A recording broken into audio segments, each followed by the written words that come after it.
There you go. All right. First question. How did you get into philosophy? Was spin, you know this story. I was It, reading some. I was going to graduate college, and I was like taking a summer class in philosophy, and I was reading Jean-Paul Sartre under a tree up in Washington Park in Portland, Oregon, with a couple of guy friends of mine, and I was studying this stuff so intently, humanism and all this stuff, and I looked up there and struck naked. eh, And I thought if I didn't notice two naked men running around me while I was reading that, then I must be really into what I was reading. So right. I signed up and became a philosophy major. That's cool. That's cool. All right. I mean, hey, just like anyone gets into it, It's not they're noble. interested. No, it's kidding. I like philosophy. No, I saw somebody actually teaching a philosophy class, and I realized in the middle of them teaching that that's what people like me are supposed to be doing. Right. Well, I mean, that's kind of how it was with Intro to Philosophy. I didn't really know exactly what I wanted to do at the time, and it just they were all interesting questions, and reading into them further was turned out to be a very good thing. Yeah. So. No, I think that it can it can almost be like a religious conversion. It's a little weird. Mm-hmm. You know, but yeah, no, I just kind of fell in love with it. Like, almost like I said, it was almost like religion. I just got into it, became a really good student all of a sudden. Started doing everything I was supposed to do, and just completely changed. Don't know. Yeah, I guess that was a start for me. Once I had some kind of direction, I got my butt into gear. But before, I just said kind of F it. Yeah, I understand that. All right. Next question. Did you feel that this kind of ties in then? Did you feel that at the time philosophy was a good fit as opposed to what you were previously doing? Well, I was a creative writing major. Okay. So, Well, I that. don't know. Yeah, no, I think there's connections and relationships. I think the things that I found out that I liked when I was younger, I just really fell in love with when, the way this philosophy sort of asked those same questions or dealt with those same topics, but, in a different way. Right. All right. So. How has philosophy impacted your life since, I guess, really being immersed into it and getting your PhD in it? I would have to think that it's impacted your life somehow. Well, I guess that would be it. Yeah. No, you know what I mean? Like, that's what it would do. It became something I was able to, market and make a living out of, which is pretty cool. Right. And, and I didn't expect to, and I didn't intend to, and I just got into it because I loved it. And then I went to grad school, not even intending to teach, but sort of thinking I guess I would have to, but not really for that reason, Mm-hmm. Never wanted to be a teacher.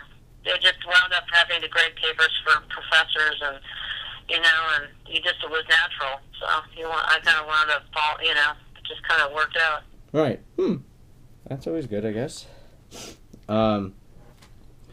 Let's see. Never wanted to be a teacher. Right. I mean, would you be able to tell me what you wanted to do other than just? I wanted to be a film. I wanted to be like a film script writer. I wanted to write film. And that's like screenplays, or actually originally soap opera. But no, I wanted to be some kind of writer. I wanted to be like some kind of something. Well, I mean, now I can see where the love of film comes in. It was a much farther back kind of thing that you've been interested in then. Yeah, I've always loved it. I've always loved film. I loved film since I was 8, 9 years old, even younger probably. So I always did. So that became really compatible. And the things they study in communication and English, the way that what I could do with philosophy with film was more interesting, and literature, which was more interesting to me than what English departments were doing with those mediums. Right. Yeah. I didn't care about rhyme and meter, even though I used it all the time. But still, it wasn't my focus. If my focus wasn't on, it was really on content. Right. All right. Now, I mean, maybe I could answer this for you, but what kind of things did you not find enjoyable, or what kind of things do you not find enjoyable now? Maybe, you know, talking to people that just don't that won't have what you're saying, maybe. That I enjoy about philosophy. Well, yeah. Well, I mean, the opposite of that is what don't you enjoy about it? You know, what are some of the some of the things that really irk you sometimes? Well, I guess say logic. You know, I think that the sort of reign of symbolic logic. I don't enjoy that. You know, there's a sort of over. I mean, I think the philosophy can get used to, wind up well, we've seen this, right? People wind up sort of going down a course of thought and then not getting out of it. It sometimes puts people, instead of making them more open-minded, it seems to sometimes make them more closed-minded. Yeah. That's not good. They just think that you're trying to tell them what to do, and then they get angry. Yeah, that's right.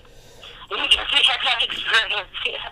Well, well, that's the thing. I was just helping someone else earlier with logic, so I get I get why you might not like it. Well, logic isn't in itself. I mean, it's a branch of philosophy. It's not all philosophy. We use logic in philosophy all the time, and we do, but it doesn't mean you have to like symbolic logic or math logic. And I'm not saying these things are bad in themselves. It's just I'm not sure to what degree. I think they're helpful, but they're not necessarily, as far as critical thinking skills. They're good in some ways, you know. Like exercise is good. Right. Yeah. Very good. But, maybe the subjects of philosophy, maybe the relevance question, like that's what we'll kind of come doubting is like, how is this relevant? I find students find different questions a lot more interesting than and other ones less interesting. Like, I've seen a huge trend changing in the past 20 years with what students find important. And so I think philosophy is going to have to catch up. We're going to have to teach stuff that they care about. They find relevant and significant in their lives. Not abstract, crap that isn't really too terribly practical. Right, or maybe interesting to the entire public. Yeah, or just to other people. I mean, just a democratic group, Yeah. Sometimes I don't like philosophy because it's like, in the sense that like you got 8 old men with reading something you wrote or whatever, and that's not who I ever when I got into the other stuff. I guess I think it's more important to appeal to the masses than it is to appeal to 1 or 2 people. Right. So. All right. Well, I mean, the next question I think is kind of just a regurgitation of how it impacted your life. Is basically what were your aspirations for the future? Well, you've achieved the highest kind of. Yeah, poetry and like filmmaking or screenwriting. And. But you do that now, and it's incorporated into your film analysis and all. So you're still doing what you like. Yeah, actually, probably in a sense, yes and no, right? There's still probably nothing like actually doing that. Like directing a movie would be awesome, right? And but yeah, I love philosophy and film, philosophy and I like philosophy. How we were talking the other day about philosophy of science, philosophy of religion. Right. I don't really like that. I like philosophy in science, philosophy in religion, philosophy in film, philosophy in literature through it. That's kind of how I would put it more than of something. I like it to explore what it looks like or how it's illustrated through that particular.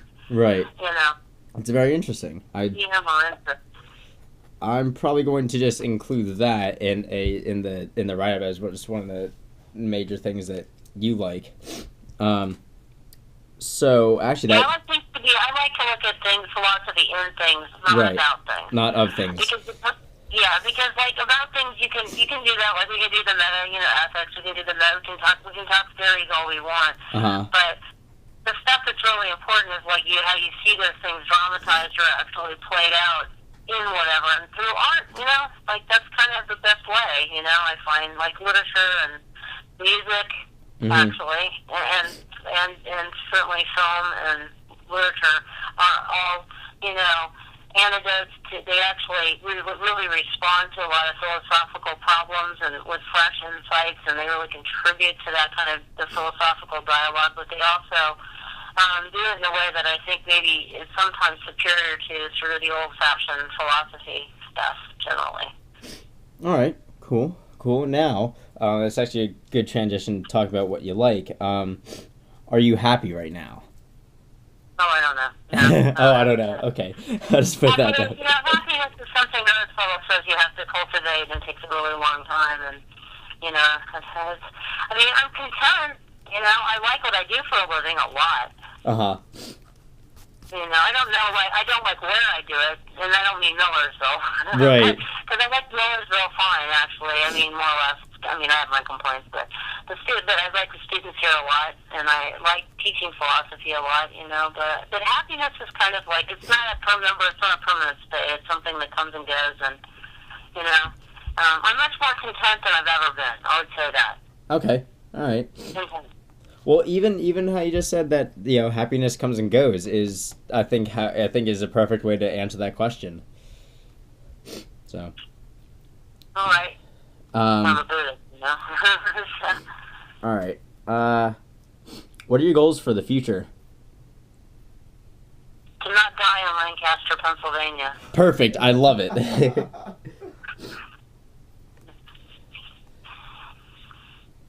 That's funny. All right. I mean, I'm not sure if I'd like to die here either, but you know, at least I wouldn't want to die in a city.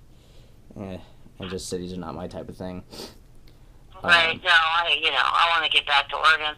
Yeah. And, I'd like to teach little children. To be honest, that's what I like to do. Okay. Like to teach a charter school, you know, like younger kids, you know, right. Philosophy.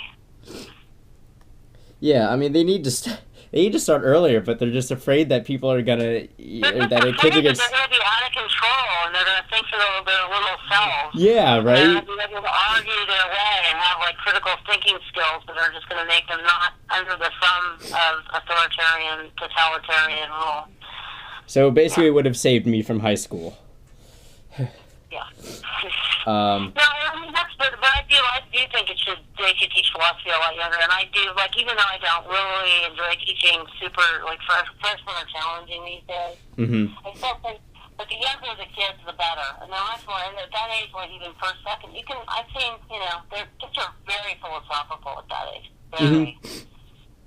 Yeah, well, they seem honest, you know, very honest about things, and they see things in a very. If you ask all those metaphysical questions about Descartes, there's that great, famous little DVD on, philosophy for 5-year-olds, and it's great. They get all these little kids, you should hear them talk about Descartes and the existence of a soul and life after death.